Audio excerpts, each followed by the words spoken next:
Time for the 49ers Rush Podcast.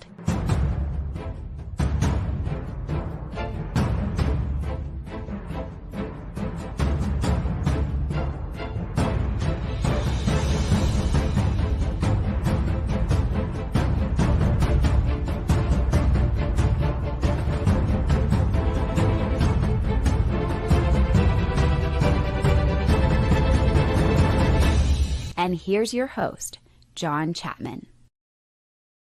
What is going on, faithful? It is absolutely incredible to be with you guys today. This is episode 886 of the 49ers Rush Podcast, and I could not be happier than to be anywhere else but right here because I've got a fun one. Now, I've been traveling, I've been packing, I've been doing all these crazy things, and I apologize to those who it's been a longer response time to some of the questions and emails and Twitter things that have come into our DMs. And I just want to say I apologize about that. You know what? We made a commitment on this show that, we were going to do our best to respond to everybody that takes time to reach out to us.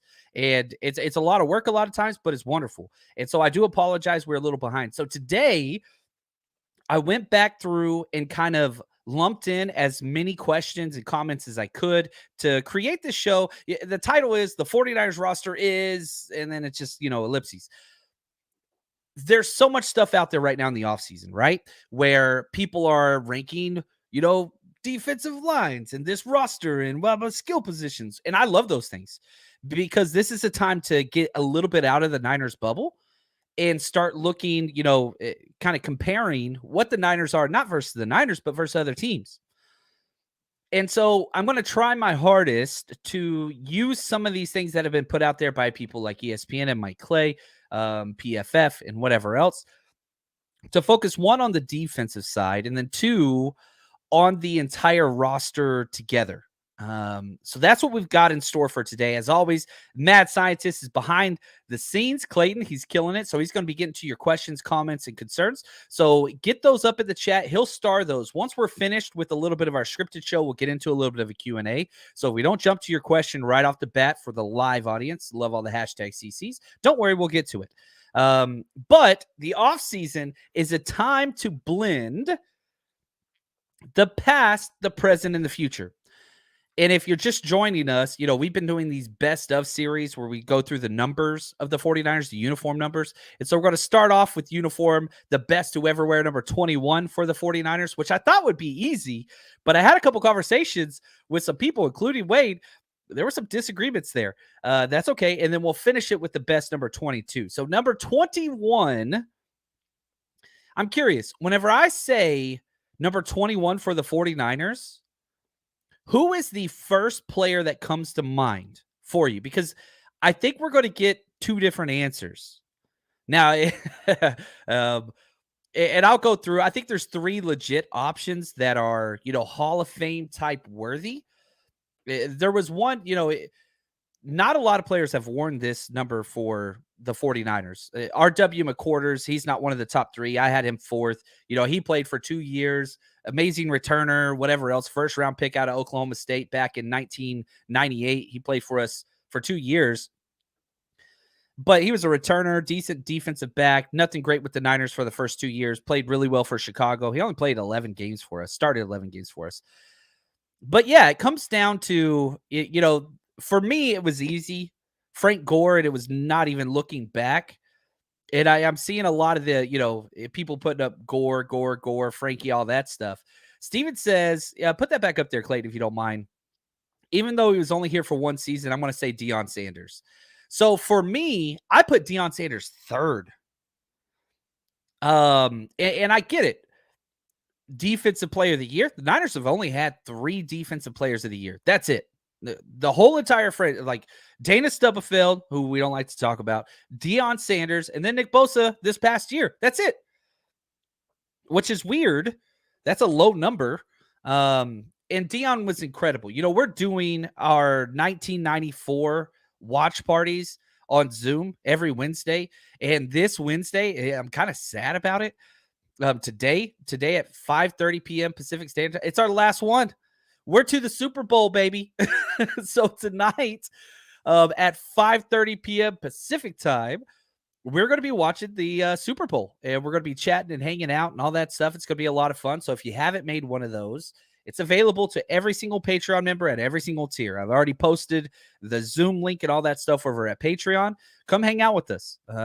It's the last opportunity this offseason. Next year, I've already got some ideas, but I don't want to share those just yet. But it's been fun just building the community and getting together for an hour and a half and just watching the game together and talking through things. And Dion was everything. There's no doubt about it. So let's look at Dion's numbers. Now, again, I only care about what you did for the 49ers. I don't give a damn what you did for the Falcons, Cowboys, Washington. Don't care. Doesn't impact me one way or the other. Man, you could make the argument Dion's one of the best players of all time. Don't care. That's not what's important to me. What did you do for the Niners? He was great. Came over in 1994. He got an 18 AV score from Pro Football Reference for his time with the Niners, which is crazy. You know, he only started in 12 games for the Niners. He didn't play the first 3 games. He got injured, sat out a game. But whenever he was in there, he was incredible. There's no doubt about it. 6 interceptions, 3 of those were pick sixes. Gets into the playoffs and played incredibly well. That Dallas game was everything, right? Which we watched last week. The Dallas game was everything. He even got a vote for MVP that year. The MVP votes, only 4 players got votes. 3 of them were on the Niners. Steve Young got 74 votes. Barry Sanders got 22 votes. Jerry Rice, 1 vote. Dion Sanders, 1 vote. Yeah, demerits for what he did for the Cowboys, says Mike. I'm with you, Mike. I like the way you think. Those are negative points, not positive points. And so I look back at Dion again. I personally, I'm not the biggest Dion fan. A lot of that's just because, you know, we worked in shared facilities in Dallas and I saw the way he treated people there, but he's doing some great things in the college game. But no doubt about it. Was he the best player defensively that year? Do we win the Super Bowl without him? Maybe, maybe not. He did put us over the hump. There's no doubt about that. And he helped one of the key pieces in getting that 5th championship ring. So I understand that. But how do you measure somebody that played 12 games for the Niners against somebody, and nobody mentioned this player, Eric Wright? I have Eric Wright way ahead of Dion. That dude played for 10 years with the 49ers every single game. 2 Pro Bowls, 1 All-Pro, 4 Super Bowls, 4.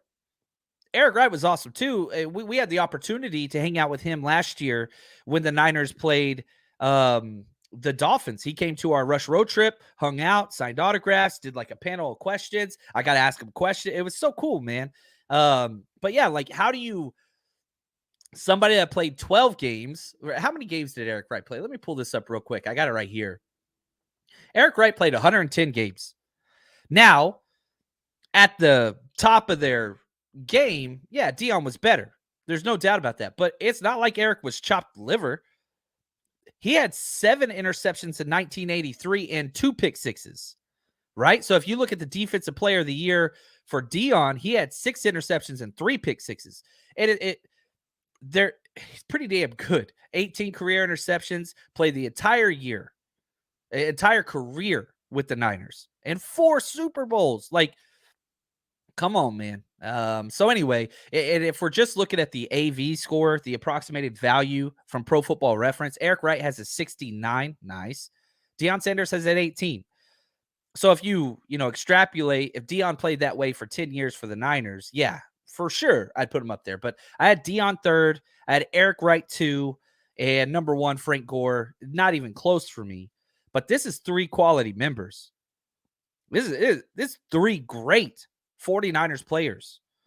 You know, you had the story of Frank Gore coming off, not 1, but double ACLs. What he did was crazy. 5 Pro Bowls. The knock on Frank Gore is he never got an All-Pro. Never did. He got pretty damn close. The best year of his career was in 2006. Listen to this year he had. He didn't get first team All-Pro. 1,695 rush yards, 8 touchdowns, 61 receptions, 485 yards with another touchdown. He had 2,180 total yards offense and didn't get first team All-Pro. Not his fault. LaDainian Tomlinson that year had 2,300 total yards and 31 touchdowns. perhaps one of the greatest running back years of all time. And so if you look at the top 2 or 3 years, Adrian Peterson has, whatever, CJ 2K rushed for 2,000 yards. Frank Gore's second best year. It's just victim of circumstance. Nothing Frank Gore could have done. He did it. Like 9 out of 10 times, that's an all-pro year, but he didn't get it. Never got the Super Bowl. That's what sucks. But what he did was incredible. And, he was in the all-decade team for the 2010s over those guys because he was just so much more consistent. He played 10 years with the Niners. Listen to these numbers. It was just with the Niners. Over 11,000 yards, 64 touchdowns, 342 catches, 2,883 receiving yards, and 11 touchdowns. If you just look at what he averaged for a decade, 94.3 yards per game. Over 148 games. So consistent.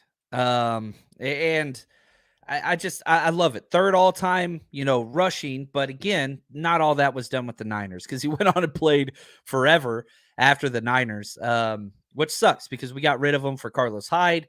And not that Carlos Hyde was bad, but he sure as hell was not Frank Gore. He had a lot more left on, the tires.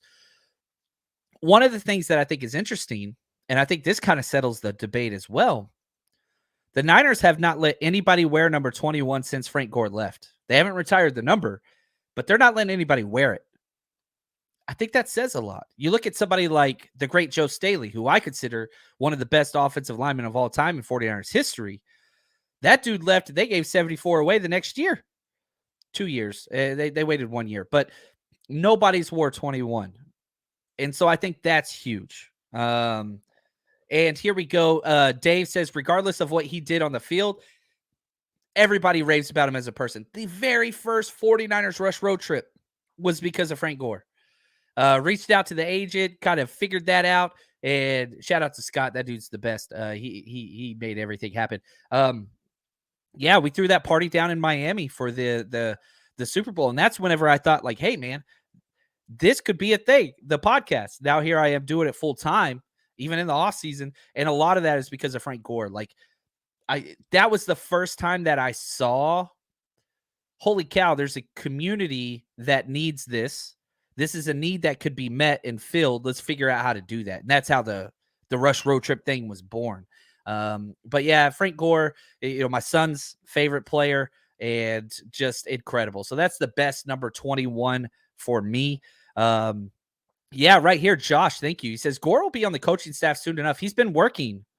I sat in through the draft, just watched, observed, learned. That's huge. And so I'm really hoping we get to the point. If he wants a spot, he gets a spot. Now, if you look at the running back position, we have not one but two great running back coaches in Aaron Lynn and the great Bobby Turner. Bobby Turner's been around for a long time. And I think Frank Gore would be a natural. Not that I want Bobby Turner gone. That's not what I'm saying at all. I'm just saying as things progress forward, Bobby Turner had to take a year off a year ago. Frank Gore, baby. Woo! Give me a little shimmy. You get excited thinking about it. You know what I mean? Like, gosh, I just want greatness around if I'm the Niners. That's what I want. I need it around. He is greatness.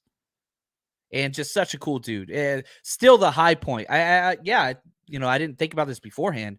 But the high point of, since I started doing this thing, which we're on 7 years now, was doing shots with Frank Gore. That was the coolest thing before the night before the Super Bowl, doing shots with Frank Gore. Are you kidding me? What? Love my job. Love my job. Now, this year, we got a lot of stuff planned. And if you're going to a game, it's simple, guys. We got you covered. Going to 49ers games is awesome.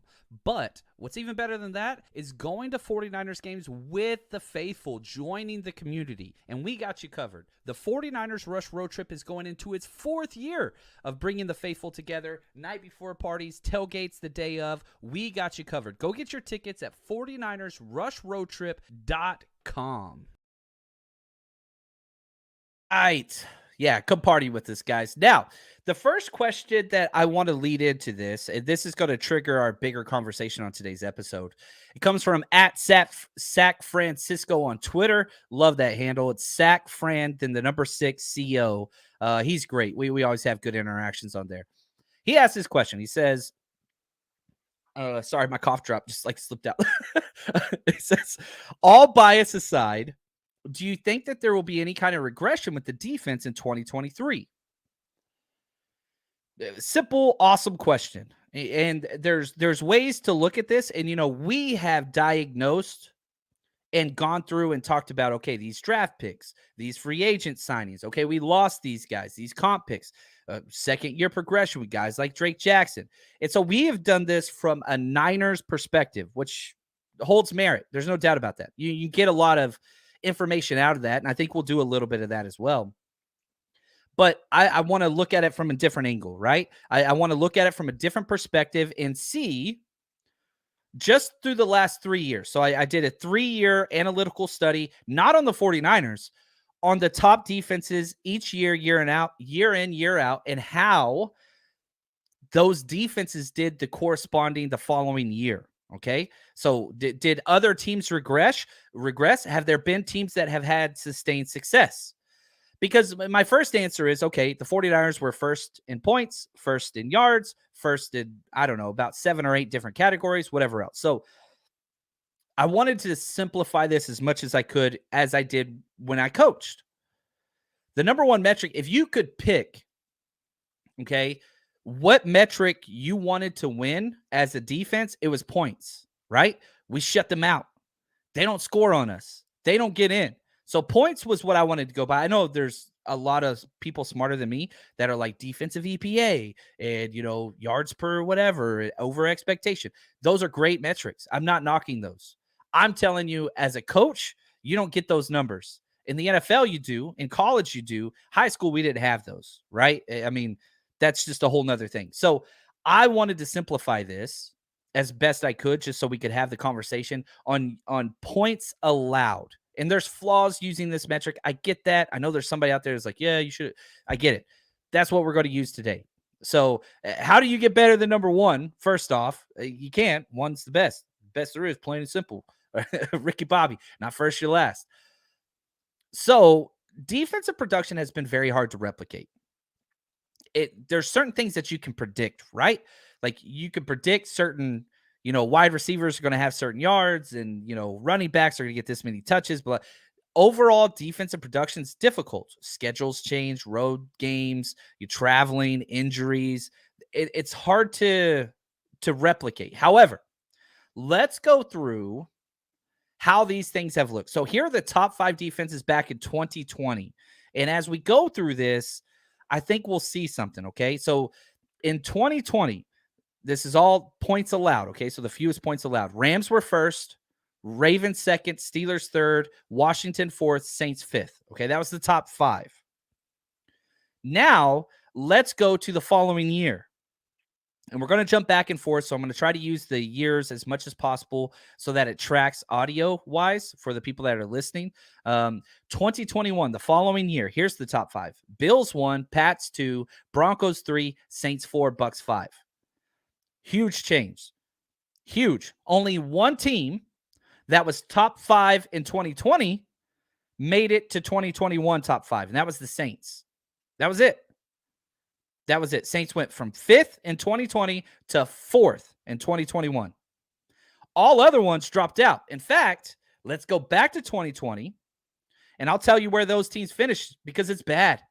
Rams went from 1st in 2020 to 15th average. Ravens went from 2nd in 2020 to 19th. Steelers went from 3rd to 20th. Washington went from 4th to 25th. And the Saints went from 5th to 4th. They're the only ones that went up, the only ones that repeated. You're talking the 4 top defenses in 2020 dropped to 15th, 19th, 20th, and 25th. Pretty damn hard to replicate. Now, the Rams are a little bit of an anomaly there because they sold everything to get to where they were. They got it, and then they just crumbled. And they're going to be down there for a while.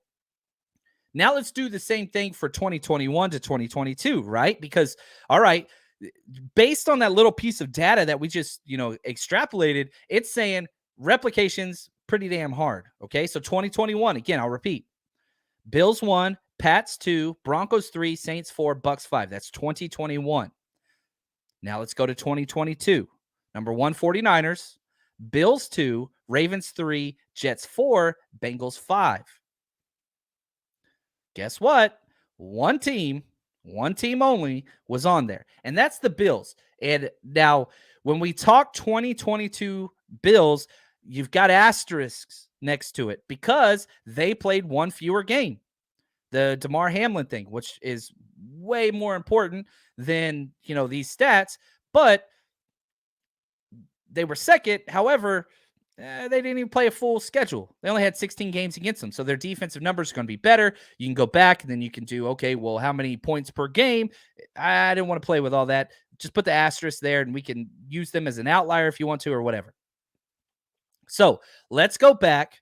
And I want to tell you how the 2021 teams, where they landed. Okay. Bills went from first in 2021 to second, but that's an asterisk there. Pats went from 2nd to 11th. Broncos went from 3rd to 15th. Saints went from 4th to 9th. Bucks went 5th to 13th. So again, one team repeated. That's it. So this data tells me, again, that is pretty damn hard to replicate. The Eagles weren't in there. Dallas wasn't in there. Like these teams that get regarded as these top tier whatevers, not there. They didn't make one appearance. Dallas didn't make one appearance. Eagles didn't make one appearance. Not there. So with, these 3 years of data, only 2 top 10 teams were able to replicate. That's it. 2 of the top 10 teams, because you had 5 top 10 from 2020, 5 top 10 from 2011. Only 2 of them did. The Saints and the Bills, are an anomaly. Only one team improved, and that was the Saints. They went from 5th to 4th. So, is it likely that these teams, that the 49ers will be able to do what they did again? No, it's not. In fact, statistically, they're saying there's no chance in doing this. But look at Brett. I see you, Brett. We have too many starters on defense for us not to be top 5 again. Brett, I agree with you. So now, let's step back. We looked outward, right? Just from how consistently these things can be replicated. And the numbers say not likely. However,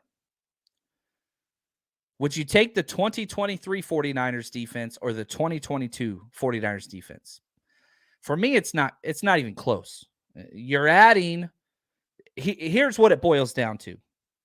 You got to pick one of these 3 things, okay?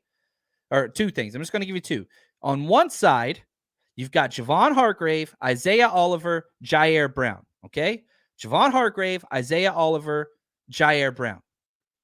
On the other side, you have Jimmy Ward, Charles Omenihu, Samson Ebukam. Now, I know that it's more complicated than that because replacement level players, Drake Jackson, you got to throw all these other things. Everybody's older. But I don't care. In my opinion, this is the crux of the issue. Would you rather have Javon Hargrave, Isaiah Oliver, Ji'Ayir Brown, or would you rather have Jimmy Ward, Charles Omenihu, and Samson Ebukam? I don't think that there's a wrong answer either way. But if we're looking at the roster itself and the players that are on the field, I'm taking Javon Hargrave, Isaiah Oliver, Ji'Ayir Brown by a mile.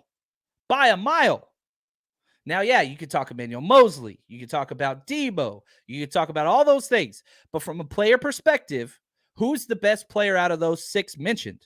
Javon Hargrave by a mile. Who's the second best player? Probably Jimmy Ward. We don't know what we got in Ji'Ayir Brown. We don't know. Isaiah Oliver's got a little bit more of a track record, so we'll see there. And then once you deal with that issue, wherever you stand, now you got to talk defensive coordinator. And this is a little bit more muddy.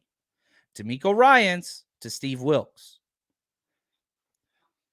You could make arguments for this is better than that or whatever else. We don't know because we haven't seen this fit yet. Dave, what's up, Dave? He says Wilks will improve the secondary and won't mess with the D-line or linebackers. If it ain't broke, don't fix it. I like that. I do like that. My favorite quote, let me see if I can find it. Man, did I delete it? I'm going to be so mad if I did. Yeah, my favorite quote that I have had from Wilks is, tweak. That's it. Like tweak, embrace, but tweak. Embrace what they've done, but tweak just a couple things. And I think that's it. So I don't think that this is the right clip. But again, the question is, how will the 49ers look defensively with Wilks in? Let's hear from Wilks himself. Number one, I hope one of our goals we talked about trying to lead the league in the least explosive plays. I think we gave up too many last year. So hopefully you don't see that. The fastest and quickest way to win a game is through the air. So as great as those guys may be playing up front, we got to make sure we secure things on the back end. So we don't want to give up explosive plays. That's number one. And two, we got to make more plays on the football, interceptions, and then find a way to get in the end zone with those. That's it, man.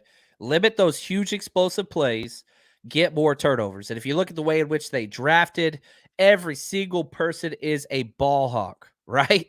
You bring in Darrell Luter Jr., you draft him, he had 12 career picks. Ji'Ayir Brown, 12 career picks.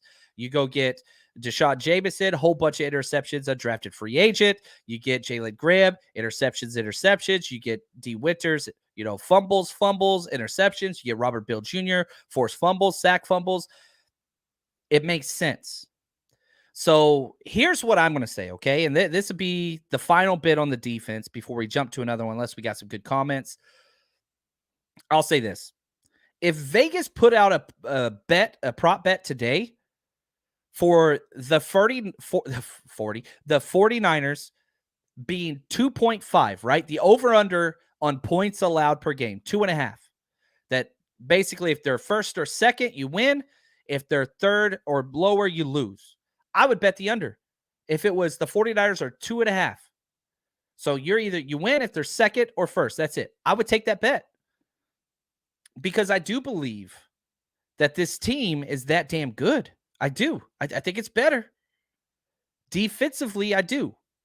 Now, I like this, and shout out to Clayton for, helping me with these comments. Coach Cruz, he says, my only concern is will Wilks be as aggressive as Ryans? He can't be less because the 49ers are one of the least blitz-heavy teams in the NFL. Wilks has carried a much higher blitz rate through his career than the 49ers have over their last 6 years.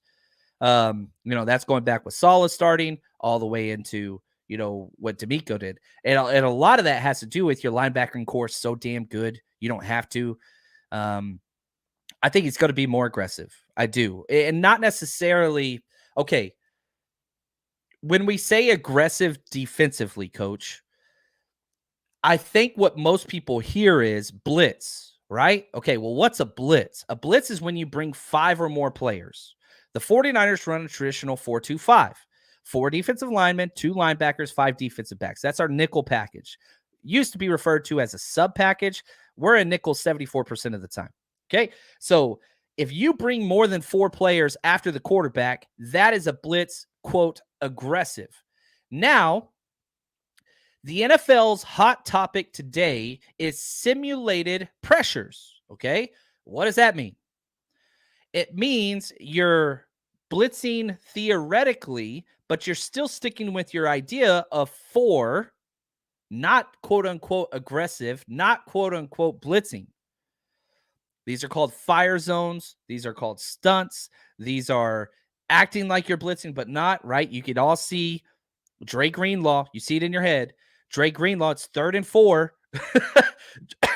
Dre Greenlaw and Fred Warner walked up over the center. Oh, we're blitzing. And then they back out, right? Like, you still only brought 4. It looks like you're bringing 6. And you got the line calling everything out and moving all that stuff. And it's frantic. They snap the ball. Fred Warner and Dre Greenlaw back up. You still only brought 4, but it's a simulated pressure, right? That's the idea. And what Steve Wilks has done really, really well is fire zone blitzing, which means you bring Isaiah Oliver off the edge. You bring a Talanoa Hufanga off the edge. You blitz a Fred Warner up the middle, which would be 5, but somebody steps back. So you're still bringing 4, but now you've got, I don't know, fill in the blank. Drake Jackson, dropping back in the hook to curl zone and getting his big paws up. You're still just bringing 4, but it looks like you're bringing 5. So I do expect a lot more of that. we'll see. And we're not going to see it until weeks 1 or 2. Probably going to see it a lot week 1 going against what's his name with Pittsburgh Steelers, Kenny Pickett, young pup. We're going to have young quarterbacks play week 1 no matter what. They're all young. And so that's going to be fun. And that's one of the things I want to see is more simulated pressures. I love keeping all the players back just because if you get caught in a 5 or 6 man blitz and there is a broken tackle on the backside, that's where those big plays jump in. And what did we just hear Steve Wilkes say? We gave up too many big plays last year. That's the area we got to improve on. Well, how do you solve that problem? You don't bring 5 and 6 players repeatedly. But what's the second part of his thing? We got to get more turnovers, make more plays with the ball. Well, how do you do that? You bring 5 and 6 men. So, yeah, it's what it is. It's kind of rough for me. Now, I was scrolling the old Twitter machine, which seems to get harder and harder nowadays. And I want to just give a quick shout out to Jordan Elliott. He's been on the show. I consider him a really good dude. He's awesome. He writes, puts out stuff. His Twitter handle is @splash_cousin. Just so if you want to follow him, he did a film breakdown where he cut all the clips of Fred Warner. He charted 6 snaps in the playoff game this year where Fred Warner was either carried CD Lamb vertically or was the nearest defender to CD Lamb in coverage. Okay, so it happened 6 times in this game. CD Lamb's receiving totals that game was 1 catch for 6 yards. And the other was an interception by Warner. Look at, what's up, Paul? How you doing, man? He says Jordan is one of the best. His Twitter feeder's fire. I agree. I learned a lot from Jordan, and he's just a good dude. So, yeah, I mean, these are the things that you are allowed to do because of who Fred Warner and Dre Greenlaw are. They're mismatches because they're so good versus the run that you can have light boxes. Light boxes are huge because now you don't have the deficits in coverage. You don't have the isolations, the one-on-ones, all that stuff. But you're not sacrificing running the ball, which the 49ers were best against the run in the NFL, right? Because of how good Fred Warner and Drake Greenlaw are. But anyway, I just thought that was one thing that I wanted to carry on this defensive argument, that you have the mainstays from 2022, right? You got the defensive player of the year coming back. You got the 2 hyper-athletic linebackers that are plus players in pass coverage and run stuffing. I just can't see how it gets worse. Can't get better. Maybe it could be, but can't get better than first. I don't know. I just think it's interesting. And, whenever I keep going back to it, it's just like, gosh, the personnel's better. The coaching's different. I like the DB focus. That's going to be interesting with Wilkes. I'm taking it, man. That's all I got to say. I'm taking it. Now, for those of you, fantasy is around the corner, baby. And some of you guys are already in it. And if you are, we got something for you. If you play fantasy football, chances are you love to have the best information and access to everything that you need to know about every single player involved. Well, guess what? We've got this for you. And listen to me whenever I tell you this. I subscribe to this. This is a good friend. Mikey's the freaking man. We kind of came up in this industry together. He's crushing it in the fantasy world. So support somebody that's very similar to the 49ers Rush. Bet on himself, puts elite content, crazy, crazy work. It's unbelievable. Go to basementbrewedff.com/signup. Make sure you use promo code 49ERS, 49ers. That's going to get you 10% off their season pass. And again, this is...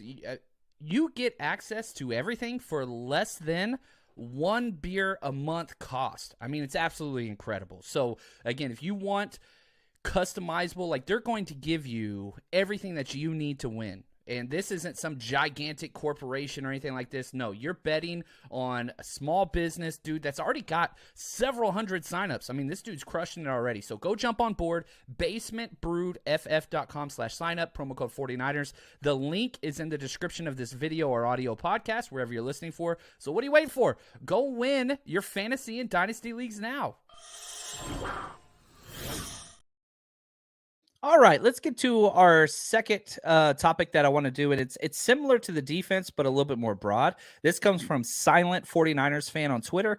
Shout out to him. He does a great job. His question, a little bit long. What's up, Paul? He says, already subbed. He's going to help me make big waves in the Scott Fish Bowl. Of course, Paul, you're in the Scott Fish Bowl. You freaking celebrity. You're the freaking man. That's awesome. A little bit of a longer question, but I think it's important. He asked this. This is what he says. Mike Clay of ESPN ranked the rosters of all the NFL and had the 49ers 8th. And I'll go over the total, the top 8 rosters and the ones he put ahead of the 49ers. He says, these articles really bother me. The 49ers should be no lower than 3rd, in my opinion. What, if anything, do you take from articles like this? Thank you. I appreciate that. Thank you so much for the question. Here's the order, okay? This is Mike Clay of ESPN, who I think does really good work, very thorough work. I'm not the biggest ESPN fan, and man, it's been rough lately with all the layoffs that they're doing. And it seems like almost all the people that they're laying off are the old, how do I say this? They're laying off all of the people that just do good work and aren't clickbaity. If you're clickbait, ESPN kept them almost all. Fired all the people that just do really good, sensible work that educates. Not that it all fits into that parameter, but man, it's ESPN's got a long ways. And it's weird because I constantly like jump in and out of this, like, oh man, I should try to go after one of these jobs, or I've done a couple interviews for a couple companies, or I should fight to get my credentials and all these things. And it's like, man, I've had those opportunities. And whenever things like this happen, I just constantly go back to, man, like, why have I fought so freaking hard? Why have I done almost 900 episodes for over 7 years and all this stuff? Like, I want to do the content I want to do. I don't want to do stuff that people want. Like, I don't know if this makes sense, but it just, I have taken the layoffs that are happening at The Athletic and ESPN and all these other different, major sources as, man, just keep doing your own thing, because nobody can take this away, because this is ours. You know what I mean? And yeah, television is dying. Fable, I'm with you. It's just different. And so, like, I want this to be ours. You know what I mean? And I'm happy with that. And I think that's a good thing. But man, it sucks, man. I hate seeing people down on their luck. So I hope good things for those that get laid off. I want to see everybody be successful. But anyway, back to the rosters. Mike Clay, I think he does good work. I disagree with almost a lot of stuff he does, but I do think that he puts time in and research in, whatever else. So his top rosters: Chiefs number 1, I get it. They won the Super Bowl. Eagles 2, understandable. Bills 3, Dolphins 4, Bengals 5, Cowboys 6, Chargers 7, Niners 8. All right. So first off, let's talk about what this means. Those are all pretty damn good teams. Okay. The criteria that he went through and whatever else, whatever. He talked about how the 49ers are where they are because of the offensive line and the quarterback. Also talks about the secondary. That's where I think a lot of people have issues. PFF ranked all of the units of whatever, 1 through 32. A good article, and there's a lot of stuff you take away from it. PFF didn't even have the right 5 starters. They had John Feliciano, I think, starting over Brendel, which is possible, but no, look at the money. Look at the money. So, like, I get that the Niners' offensive line isn't sexy, and it's not. Who the hell knows who Spencer Burford is except a Niners fan? Nobody did, right? Colton McKivitz. How do you know who Colton McKivitz is? His 5th-round pick, got cut. You don't know who that is. Who do you know? Who knows who Jake Brendel is? You see what I'm saying? Like, it's not sexy. And the Niners, the way that they built that is not sexy. Now, you got Trent Williams. That's sexy. But it's not that, like, you don't have 1st and 2nd round picks littered all across your offensive line. So I understand that. But that's the Kyle Shanahan way. It's one of the most friendly offensive line systems in the NFL. And so you don't have to have those huge 1st, 2nd round picks everywhere. Yeah, you'd like to have those, but you don't have to. You're returning 4 out of 5 starters. And people say, like, oh, they lost McGlinchey. Does anybody here feel like we lost McGlinchey? Like that's a huge loss. McGlinchey's good at run blocking. There's no doubt about it. But good, we've seen the positives and negatives in McGlinchey, and I'm glad he got paid. But I'm also very glad that he is elsewhere, and I hope he dominates. I hope he has a Pro Bowl season. I hope he does great. But I don't feel like it's a major loss to have Colton McKivitz out there. I don't feel like it's a major loss to have Matt Pryor out there. Maybe I'm a crazy person. So the quarterback stuff, yeah, we've talked about that a lot. And I totally get that. But to be in the top 8 rosters, I think it's important. And again, remember, how many teams make the playoffs? 14, 7 from each side, right? You got the one that gets, sorry, I'm getting choked up over here. Not because I'm like passionate about anything, just been talking too much. I recorded 2 episodes before this, so it's catching up to me, but that's okay. Here's what I will say. A lot of people doubt what the 49ers can do because they don't understand it. When you look at the Chiefs, they've done it. Patrick Mahomes, Andy Reid, Kelsey, whatever else. Cool. Eagles, flashy, first-round picks everywhere. Got it. Bills, it's simple to bet on teams with these high-caliber quarterbacks because that's just what the NFL has been. If you got a top-rate quarterback, you're going to do well. Bengals, good. How could you disagree with that, right? Now, here's what I will say. And I'm not asking you to block out the quarterback position because I think that's dumb. But I am asking you to compare rosters. The Niners are second to none. There might be people on the same tier as the 49ers, but they literally have all pro players at every single position. And I'm sure I'm going to leave somebody out, but here it goes. I'm just going from memory here.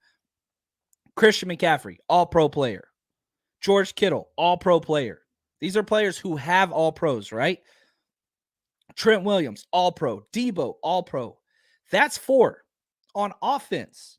That's 4. Yeah, Paul, our roster is stacked. Been saying this. Yeah, it's on. That's just offensively. Defensively, yeah, Nick Bosa, all pro. Fred Warner, all pro. Go to the back. Talanoa Hufanga, all pro. That's not even mentioned Javon Hargrave. Now, Javon Hargrave, you look at just kind of what he's done. He doesn't have the accolades. He's got 1 Pro Bowl, but he's got 1 Pro Bowl, but he's also got all those sacks. You know what I mean? 11 sacks last year. Gosh, and didn't make the Pro Bowl. Didn't make the Pro Bowl last year. 11. They've got talent everywhere. They've got coaching. They've got superior coaching. Would you take the Chargers over the 49ers roster? No, and I think the Chargers roster is good, but I think with Mike Clay, who's a fantasy guy predominantly, stud quarterback Justin Herbert, great offensive line, nice wide receiver options. I get that. Dan says we have 3rd stringers that would start today on many rosters. Yep, you're right. I mean, Azeez, I don't consider a 3rd stringer, but he was our 3rd linebacker. He's now the number 1 linebacker in Tennessee. Number 1. He's going to be calling their defense. You look at the Cowboys. Cowboys got a good roster. They have the worst coaching staff. Not the entire coaching staff, but it's pretty bad. You got a quarterback that led the NFL in interceptions and missed games. Oh man, that's a lot. That's just a lot. So the Bengals, I get it. They lost a lot this year. Dolphins, roster's packed. It's packed. What are you going to do about their quarterback? So that's. I really do think that it all comes down to, the second part of silent 49ers fans question is, what do you take away from articles like this? I think it's a lack of understanding and almost a hedging of bets to bet against good quarterbacks. And Brock Purdy doesn't make sense. Everybody's written off Trey Lance completely. Sam Darnold is Sam Darnold. But Kyle Shanahan in this roster, it's a mistake to bet against them. They're built to win games in the playoffs. What roster would you take? If you, and I know we're all 49ers fans here, and that's not a bad thing, but if you wiped all the logos and uniforms off and you had to pick, okay, these are my 53, no way in hell the 49ers are 8th. Now, they don't give out championships for Mike Clay's ranked rosters, and they shouldn't. But to put them 8th that's pretty weird. I said last year that I thought the two best rosters in the NFL before the season started were the Eagles and the 49ers. And I still believe that. I still think that is the case. And I know the Eagles lost a lot and they added a lot of young pups, but those two teams are just built. They really, really are. So anyway, let's get to real quick the best number 22 ever. Then we'll get to a couple questions. The best 22 ever is interesting because there's a lot of numbers or names there that were fun. A lot of recent ones, to be honest with you. If we just look at Jeff Wilson Jr., Jason Verrett, Matt Breida, Mike Davis, Carlos Rogers, Nate Clements, like there's a lot of names. Amp Lee, y'all remember him? Tyrone Drakeford. There's a lot of those guys, but there's only a few that I thought, were really worthy of jumping in and breaking down a whole bunch of stuff. Carlos Rogers was great with us. He was with us for 3 years. His only Pro Bowl was with us whenever he was 30 years old his first year. Tim Ji'Ayir from 1986 to 1989. He got a 24 AV score, which was awesome. He was a defensive back, 3rd round out of UT Arlington, the Mavericks, baby. 4 years with the Niners. He had 16 interceptions. He was on the all-rookie team in 1986. He had some good years. Vic Washington. That was a fun dive. 1971 to 73, 27 AV score. He got snaps at running back, fullback, wide receiver, defensive back, and returner back in the 70s. 4th round pick out of Wyoming, made the Pro Bowl his rookie year. Dude did it all. He led the NFL in all-purpose yards in 1986 as a rookie. Sorry, I got the wrong year on there. My bad. Not 1986, but as a rookie, he led all of it. Forced 10 fumbles on defense, 26 forced fumbles for his career. The dude did it all. But Dwight Hicks, I wanted to spend just a little bit of time on him just because I'm not quite sure we get all of our Super Bowls without him. And he was that damn good. From 1979 to 85, he had a 66 AV score, which is off the charts. Free safety, he had 4 Pro Bowls with us, 2 Super Bowl victories. He had 9 interceptions in 1981 and was AP all-second team. That's ridiculous. 4 fumbles recovered. That's 13 turnovers. Dwight Hicks absolutely crushed it. 7 years with the Niners, just played incredibly. But I remember, I've gone back and watched this game. In the Super Bowl versus the Bengals, the 49ers fumbled the opening kickoff. And so the Bengals got the ball, were driving down. They were inside like the 10, about to score a touchdown, go up to, start the game. He picked off the ball. We drive down. We get the opening score. 49ers go on to win that Super Bowl 26-21. Talk about game changing. You know what I'm talking? Like, that is awesome. And so the best 22 ever for me, Dwight Hicks. That's who I'm going with. Look at that. I love that, man. Oops, sorry, Clayton. I messed you up. He said, I wish I got to watch Hicks in the years he played.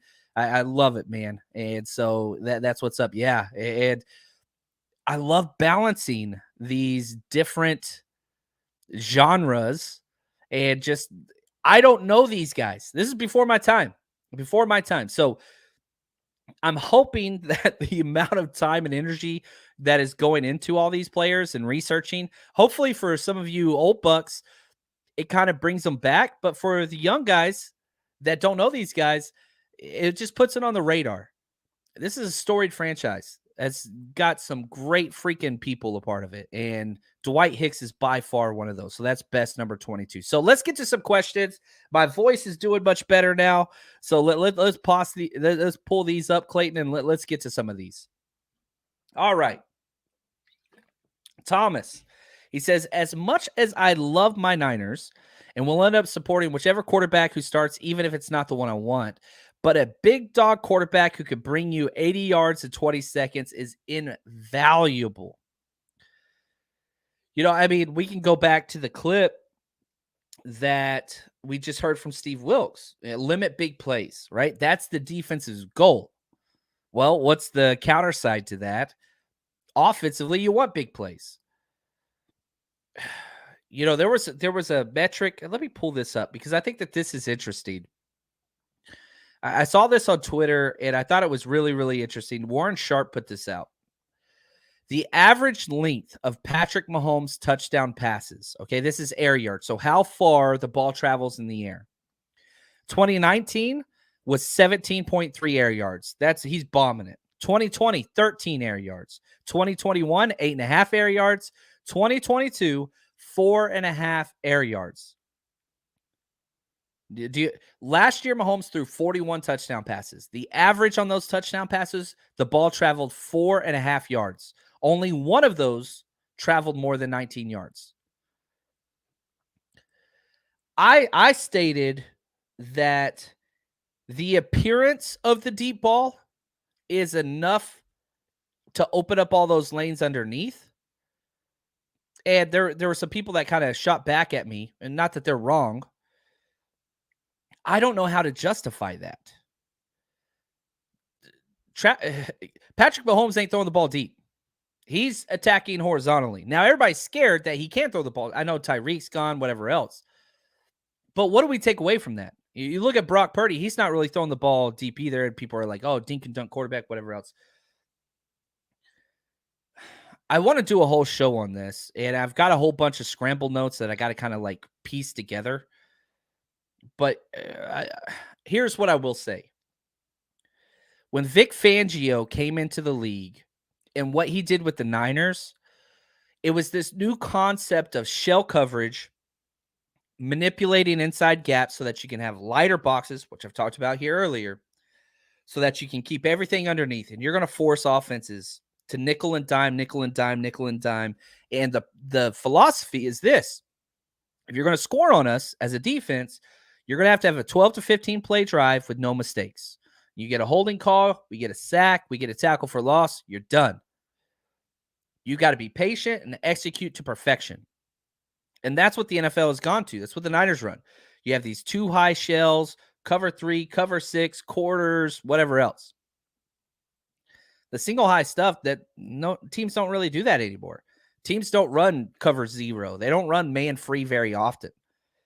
And so everybody's backing stuff up and just forcing underneath. Well, what has Andy Reid and Kyle Shanahan done?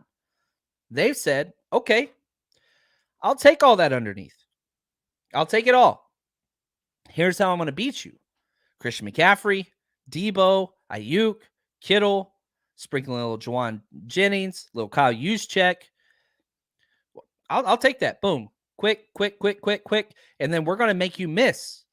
And we're going to turn those 2-3 yard gains that you give us into 7-8 yard gains. And we have no problem executing these 12 to 15 play drives. Because, back to your question, how do I say this?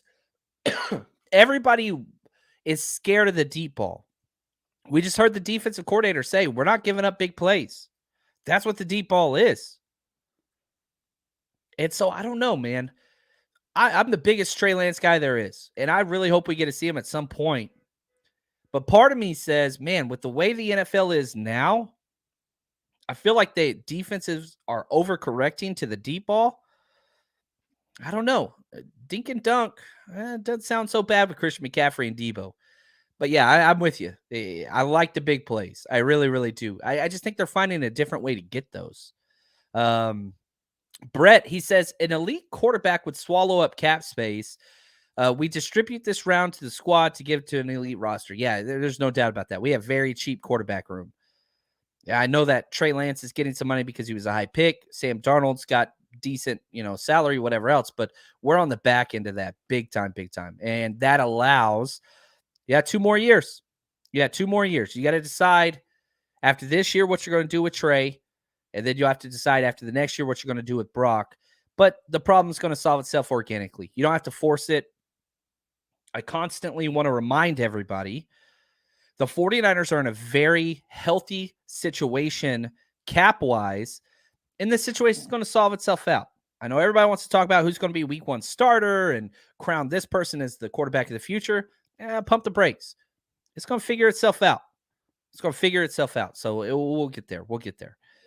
Niner Cali boy, what's up, man? He says, John, what are your thoughts about Leon O'Neal Jr. giving up football? Oh, that hurts. It's not for everybody, man. He was the prized undrafted free agent out of Texas A&M last year, came over, man, was bad, did not fit, had some issues with character, gets cut by the 49ers, goes and blasts them on social media. I don't know why you would do that. Didn't get picked up anywhere. Looks like I don't know the whole situation. So if I'm missing something, I apologize. And I want to be sensitive to him as a person, because that's a human being we're talking about, a young human being at that. And I hope it goes well. But man, football's rough. Coaching's rough. And I'll say this, if you don't enjoy something, we're the one place where you can do other crazy stuff. I literally talk about grown men throwing a football all day, and I freaking love it. And I'm thankful. And I appreciate you guys, especially all the Patreon subscribers, because that's why I get to do what I get to do. But yeah, you go do something else. You don't have to freaking swing a hammer your whole life. My dad was construction, right? And he wanted me to take over that. And I hated it. So much. And yeah, he had a lot more money than I'll ever have. But man, that dude did not like Tuesdays. What is today? Today's Wednesday. He didn't like Wednesdays. I love Wednesdays. Today is awesome. And so find something that you enjoyed. I hope he finds that. But yeah, I liked his tape. I think I had a 5th round grade on him.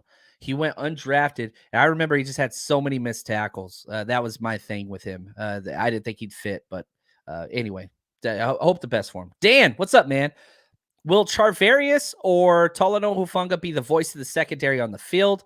Thinking of Sherman in the field leadership. Oh, it's going to be Talanoa. It's easier from the safety position. Talanoa's vocal. He's more used to it. Charvarius Ward is an outside corner. That doesn't happen very often.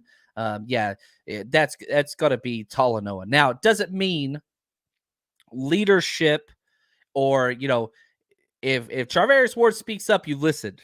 And one of my biggest, I'm mad at the 49ers. I love them, right? But Charvarius Ward should be at every press conference from now until the end of times. He's the funniest dude on this roster. He is hilarious. I love Charvarius Ward, but they won't let him get on the mic because he's too damn funny. I wish we need more Char Ward press conferences. That dude is awesome. He is hilarious. So let's see here. Flynn, wasn't the whole problem with Drake in college that they made him drop back in coverage? Well, no. They weren't making him drop back in coverage. They were splitting him out in coverage and running go routes. He was defending go routes 40 yards downfield. He was playing off-ball linebacker. No. Let's say the 49ers blitz on average 11 plays a game, which would be an increase. I think last year they were at about 9 plays a game. So they simulated pressure. Let's say you just continue to blitz 9 plays a game, okay? Blitz 5 or more man pressure. But what you can do is twice a game on second down, have Talanoa Hufanga blitz off the edge and literally just have Drake Jackson take 3 steps back in the hook to curl zone and spy the quarterback. That's 2 plays a game, right? So I'm not saying I want this dude guarding, tight ends. No, that's not what I'm saying at all. It's just a spot zone. It's called a fire zone drop. Every team in the NFL does it. So anyway, we'll see there. Juan says, yeah, it was hilarious seeing Jackson literally drop back and backpedal and turn and run with the go route. USC they're freaking bonkers, man. What's up, Juan Salas? I love that, man. Dan, how do we get Frank Gore's strength and conditioning regimen in today's locker room? One, nobody trains harder than Frank Gore. He trains down in South Florida. I forget the name of the agency, but I listened to this 1.5 hour long podcast one time a few years ago about the Frank Gore treatment, and it's stupid. He goes in an 1.5 hours before the workout and gets aligned. So Frank Gore's thing that's really, really big is alignment. He goes through a full chiropractic session. He goes through a full massage. He goes through acupuncture. He does all that before he works out. Works out nonstop. Then he goes back, gets treatment. He did that every day in the off season. It's like a whole thing. You can probably find it online if you just type in Frank Gore treatment. the amount of money that he has spent on his body throughout his NFL career, and now he's boxing too. Like there's it's not, people think it's just like an accident and like, oh, he got lucky. No. Go find, I need to figure out where it is and I'll tweet it out or something, because like I was listening to this thing. I was like, that's bananas. He does all of that. He does all of that. Like goes through this hardcore stretching routine, all this stuff before he just worked out, before he lifted weights. It's not an accident. Frank Gore is Frank Gore. Look at Josh. He says, we want Gore Jr. Yeah, he'll be draft eligible next year. We'll see. I haven't done film on him yet, but that would be refreshing to say the least. Let's do this last one here, and let's close it up. Josh says, our defense is used to do the DDC being on the field. I'm confused here. Wilkes being here we go. I got you. The defensive coordinator being on the field. Steve Wilkes will be in the booth, will be the biggest adjustment. The good news is you've got 3 of the best position coaches returning. Kusarek, Holland. Who am I missing at DBs? This is going to drive me crazy. Oh, no. I know this. This is going to make me so mad. Here we go. It's Holland. It's Kusarek. I'm not going to forgive myself. And Bullocks, golly, one of my favorite guys, defensive backs coach. You got those guys on the field, and they've been around, all of them, for 5+ years with this team. Not concerned about that at all, especially whenever you have Fred Warner, who's got the speaker, the green dot. Not concerned. Again, you've got a Pro Bowler or an all-pro at every level. Nick Bosa, yeah, you're fine. Not a concern at all. Not a concern at all. So not too worried about that. It might be a little bit different, but you have coaches at every single position of the Niners, every single level, all 3 levels, and not concerned at all. So, man, fun show, guys. Hopefully you guys enjoyed this as much as I did. Whew, man, that was a lot. Now tonight, reminder, hey, man, we're hanging out over on Zoom. So go to patreon.com/49ers Rush Podcast, or just Google 49ers Patreon. You got a free trial. You can join for as little as nothing and come hang out with us tonight. Watch the Super Bowl 1994, 49ers versus Chargers, relive the old glory days, and have a good time. But until then, next show, baby, I'm excited. Stay strong, faithful.